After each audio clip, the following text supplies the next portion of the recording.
The game actually is rigged. No, this is not just a sentimental message you tell yourself whenever you lose a game of Uno, just because you forgot to say Uno after you have one card. The game, which is this simulation of a world that we're living in, is fundamentally rigged. Think about it. What incentive do the ones in control here want?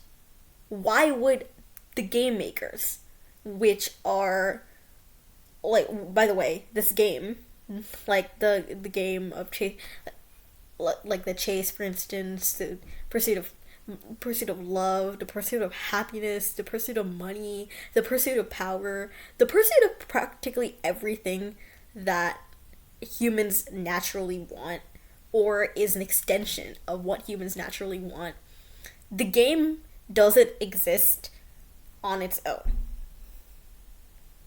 Because there are always people who are going to manipulate our weaknesses. There are always people who would want to do that. There are always people who are desperate enough to become, to get to the top. There are also the same people who are desperate enough to do whatever it takes to keep themselves at the top. The elites, they really don't want you to succeed. Hence, when they create the game, why would they create a way for you to win fairly? Why would they create a way for you to actually rise to the top out of your own merit? They want to stay in power. They don't want to be overpowered. They don't want to be defeated. They don't want their power to be taken control of by another person, because that defeats the point of being in power in the first place. Of course they're going to rig it. So for instance, the pursuit of money. Everyone loves a good American dream, a good rags to riches story, where you started off so poor, and now you're making millions of dollars in a year, and you have private jets, and then you serve as an inspiration, in quotation marks, to everyone on your podcast, because you're going to talk about how hard you worked in order to get the top, and then you're going to share some economics course which does not even touch bases on any sort of economics, and it's more of a get-rich-quick scheme. But the thing is, a lot of luck plays into it. So much, in fact. It's not even 50%. No. That's not even close. It's far more than actual hard work and actual talent. Most rich people are already rich. That's why you use the term self-made billionaire, because why do you need to clarify that they're self-made if it's an expectation of society, if it's an expectation that they're the ones working hard in order to get their own money? That's why we have the term self-made. But if we need to clarify that they're self-made, that means most people are not self-made. Most rich people were already rich. For instance, most college graduates, even college graduates of the Ivy League, by the way, have trouble finding career opportunities. You would think that going to Yale, going to Harvard, going to Princeton or Cornell or any one of the Ivy League schools or Stanford, just think of all the top elite universities, you would think that that opens the doors to any opportunity. And yeah, it does. It opens doors because guess what? It's a networking for rich people. The only way you're going to have a door open to richness is by meeting rich people. And if you have a tuition that's $75,000 a year, of course you're going to meet some rich people there, because there's always people who can pay the full tuition. However, the game is still problematic, because even though you're in this rich people haven, frat boy trust fund haven, like more normal people that don't have parents that are multimillionaires struggle finding jobs. But isn't that kind of backwards? Because the entire point of going here is for opportunities to just open up for you.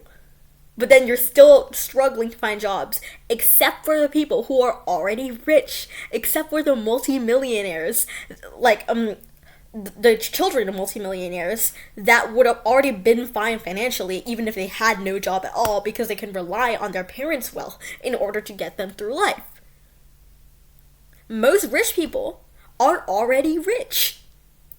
There is really no clear, fair way for you to climb to the top because either you're already really close to the top, really close, or at the top, just a little bit, just climb a little higher, or you have everything falling into place for you to get from here, which like definitely not the bottom, because if you're struggling from a war and your country is going through a genocide and you're starving all the time and you barely have enough like basic human rights, you probably will never become a billionaire. That's just not a reality for you. So you can't be here, but here. But then from here to here, everything falls into place for you. But do you know how rare it is for everything to fall into place for you? Extremely. So the game is rigged. You're either lucky or already rich. Maybe both.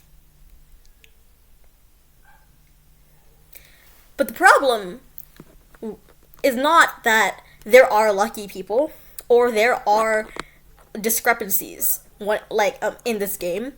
It's the fact that the people in power are trying to convince you that it's fair. Think about it.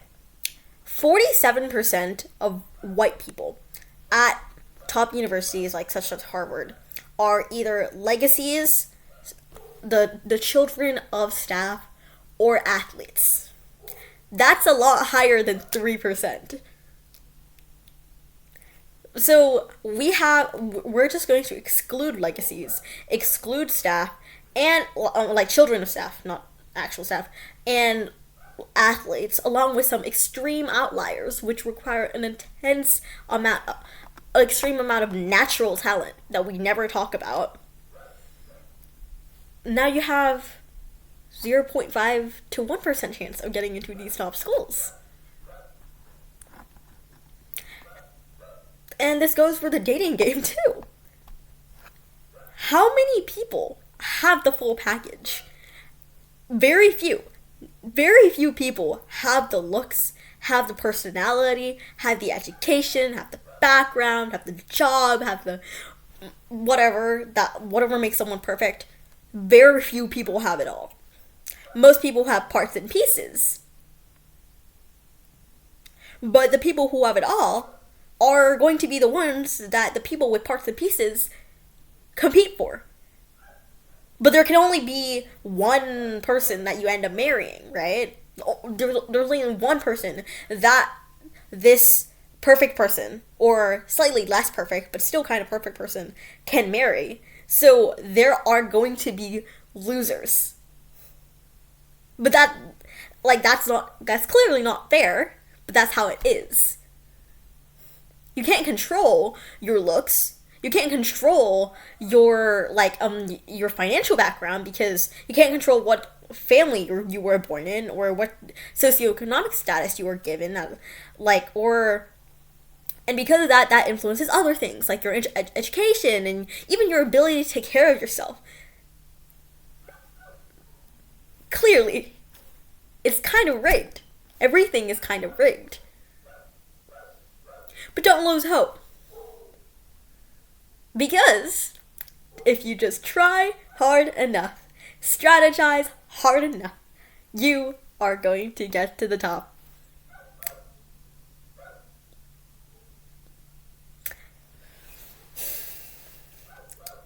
Wouldn't we love to have the story actually be true?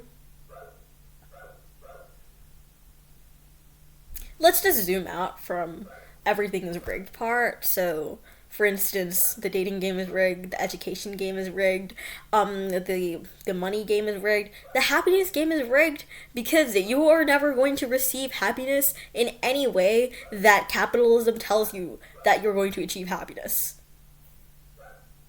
Rigged. And let's think of a game of luck. Rock, paper, scissors.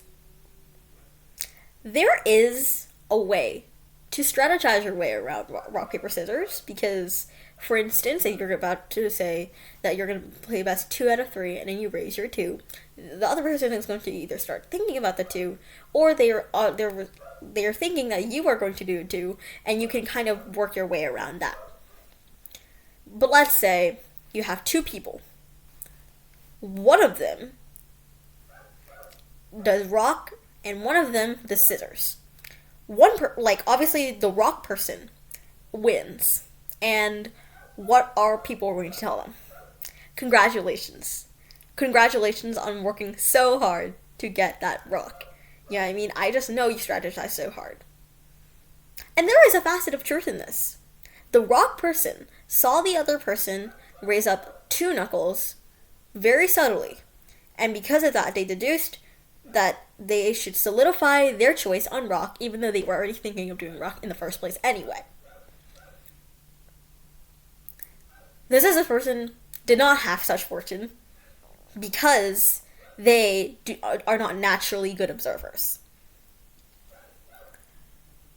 One person is going to be rewarded with all the little compliments and all the little ego-boosting comments about how amazing they are for being able to know which rock, paper, scissors they were going to go with and then use the other side.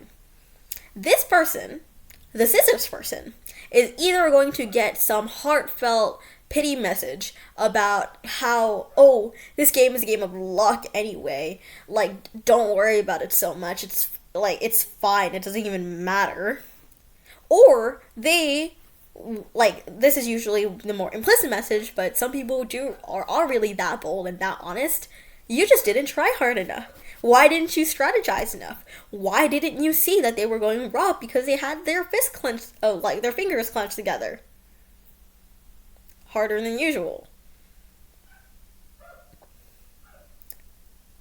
But what both sides end up forgetting, and what society, except for, of course, the person who made them play that game, they're going to forget, is that this game is a game of luck. And that works the same way with pretty much any other game in the real world. It's a game of luck. There are ways you can go around it. And that's why you have extreme outliers. But the fact that it's rigged to begin with should strike as a little bit concerning.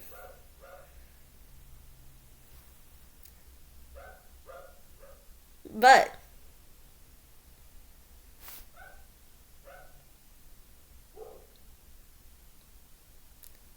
there is that should tell you that you are luckier than you think you are. You are not as unlucky as you think you are, because there are so many people in worse conditions. It's not even there are starving children in Africa comment. There are genuinely people with worse out there. So you are very lucky to stand in the position that you are right now. It's a blessing to be where you are right now, even if you don't think so. Because there's always a worst case scenario, and you are not in it. You are living, you are breathing, you are walking, you have hands to write with, you have eyes to see, you have a nose to breathe, a mouth that can speak languages, ears that can hear. You are already luckier than, so you are not in the worst case scenario.